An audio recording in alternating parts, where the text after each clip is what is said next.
There, I'm so proud you're my grandma. Your life is full of examples of your love and kindness. Only warm wishes on your special day. Happy birthday to the greatest grandmother. Kamusta po kayo dyan?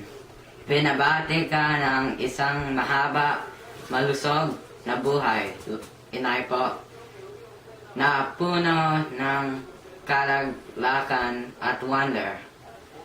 Maligayang kaarawan sa mga pinakadakilan, inay po. Isang magandang araw sa inyong lahat diyan sa mga taga-Balite. Kinukumusta ko kayong lahat diyan, mga pinsan, mga kaka, mga tiya, kumusta na kayo diyan? At ako'y nagpapasalamat sa pagdalo nyo sa kaarawan ng inay. At binabati ko nga pala ng isang masagana, maligayang kaarawan ng inay. Aba, 90 years old na pala ang inay. 10 taon lang ang agwat ninyo ni Raisa May Dison. Kaya pwede pa kayong mag-cha-cha. At happy birthday ulit sa inay.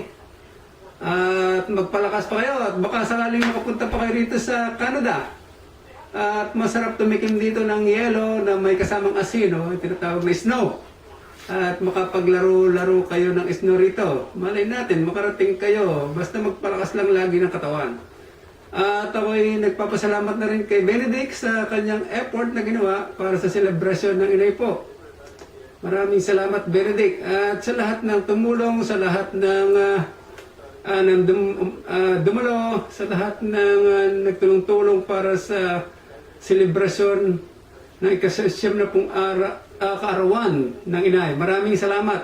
Kumusta sa inyong lahat dyan? Hindi ko na kayo mababanggit ng isa-isa. At palagi ko abuti tayo na maghapon kapag binanggit ko pa kayo isa-isa. At hari nawa na tayo'y magkita pa sa mga susunod na panahon. At siguro yung mga 3 years from now ay magbabalik bayan kami dyan at tayo'y magkita-kita pa na malakas ang katawan at masaya. Ayan. Kaya ako ay nagpapasalamat sa lahat at hanggang dito na lamang at maraming salamat at happy birthday inay po. Thank you very much.